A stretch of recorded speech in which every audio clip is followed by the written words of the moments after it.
Assalamualaikum warahmatullahi wabarakatuh. Bersama Ibu Budi Rahayu, kali ini kita akan membahas tentang tingkatan status gunung berapi di Indonesia. Indonesia terletak pada pertemuan tiga lempeng, yaitu lempeng Eurasia, lempeng Pasifik, dan lempeng Indo-Australia. Akibatnya, banyak gunung berapi tersebar di Indonesia. Dan suatu saat, gunung berapi itu akan melakukan evaporasi atau letusan, dan itu akan membahayakan bagi kita. Dan setiap negara memiliki status peningkatan yang berbeda-beda dalam menganalisa aktivitas vulkanik gunung berapi. Untuk mempermudah membaca aktivitas gunung berapi dan proses evakuasi, dibuatlah tingkatan isyarat atau status gunung berapi.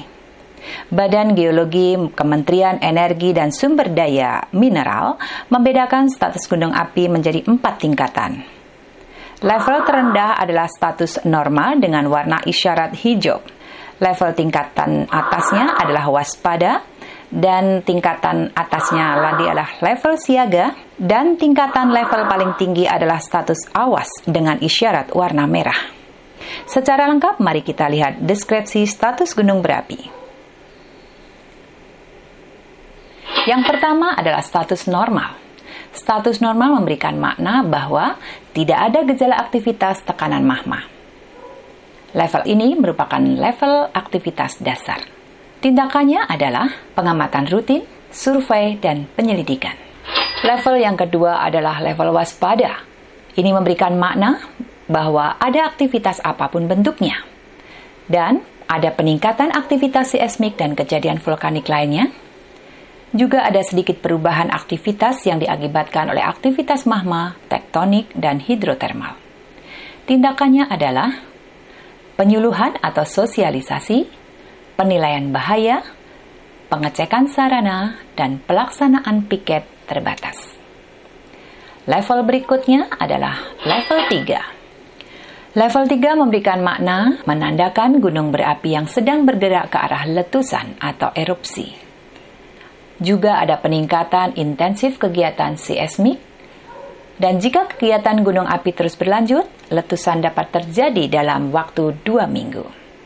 Tindakan yang dilakukan adalah sosialisasi di wilayah terancam, penyiapan secara darurat, koordinasi harian, dan piket penuh. Dan level tertinggi adalah level awas. Level awas memberi makna bahwa gunung berapi yang segera atau sedang meletus atau ada keadaan kritis yang menimbulkan bencana. Letusan pembukaan dimulai dengan debu dan asap. Dan letusan berpeluang terjadi dalam waktu 24 jam. Lalu tindakannya adalah wilayah yang terancam bahaya direkomendasi untuk dikosongkan, koordinasi dilakukan secara harian, dan piket penuh. Itulah tingkatan status gunung berapi di Indonesia menurut Badan Geologi Kementerian Energi dan Sumber Daya Mineral. Tidak ada salahnya kita juga harus mengetahui langkah-langkah menyelamatkan diri saat terjadi gunung api meletus. Yang pertama, mengungsi. Ikuti jika ada himbauan harus mengungsi. Jangan berdiam di tempat yang berbahaya. Ikuti rute evakuasi yang sudah ditentukan. Dan jangan melalui lembah yang dilalui aluran sungai. Berikutnya adalah barang bawaan. Sebelum mengungsi, tutuplah pintu dan jendela, matikan listrik, bawalah perbekalan makanan dan minuman yang ada di rumah.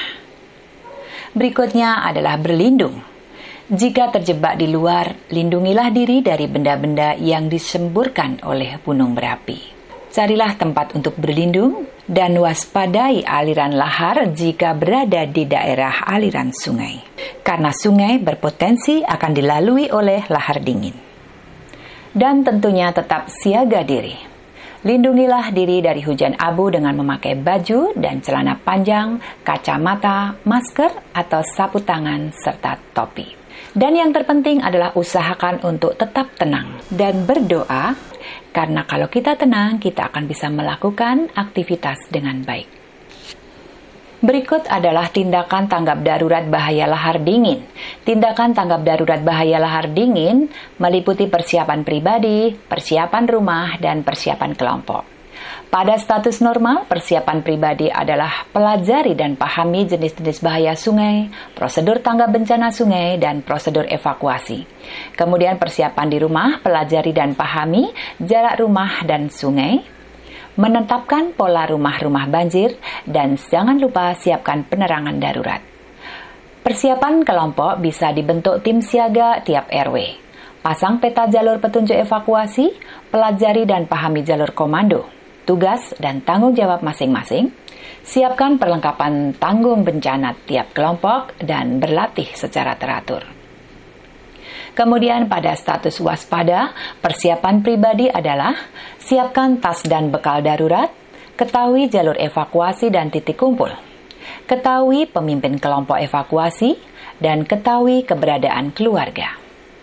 Untuk persiapan di rumah pada status waspada adalah pindahkan barang ke tempat lebih tinggi, selamatkan binatang peliharaan, simpan barang-barang elektronik, dan siapkan kendaraan untuk evakuasi. Dan persiapan waspada secara kelompok, yaitu mulai siap-siap sesuai arahan, jalin komunikasi sesuai tata organisasi tangga bencana.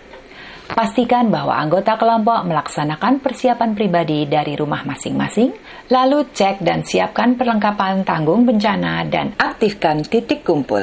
Pada status siaga, persiapan pribadi adalah perhatikan pengumuman ketua kelompok, lalu kumpulkan anggota keluarga, janda, wanita, dan anak-anak mulai menuju titik kumpul. Perhatikan komando dan tetap tenang dan siaga. Persiapan yang bisa dilakukan di rumah adalah mulai kunci pintu dan jendela, matikan listrik dan gas, dan juga silakan cabut sekring listrik. Persiapan kelompok pada status siaga yaitu ketua kelompok menyiapkan evakuasi warga, dan petugas evakuasi siap di posisi masing-masing di sepanjang jalur evakuasi. Status yang paling berbahaya adalah status awas. Status awas dapat dilakukan persiapan secara pribadi, yaitu tertib dan tenang mengikuti komando ketua kelompok. Untuk status awas, rumah sudah dikosongkan dan dilakukan persiapan kelompok, yaitu ketua kelompok memimpin warga mengikuti komando. Jangan lupa tetap tenang dan tegas. Demikian tentang tingkatan status gunung berapi di Indonesia. Terima kasih atas perhatian kalian. Wabillahi taufik wal hidayah. Wassalamualaikum warahmatullahi wabarakatuh. Tetap semangat.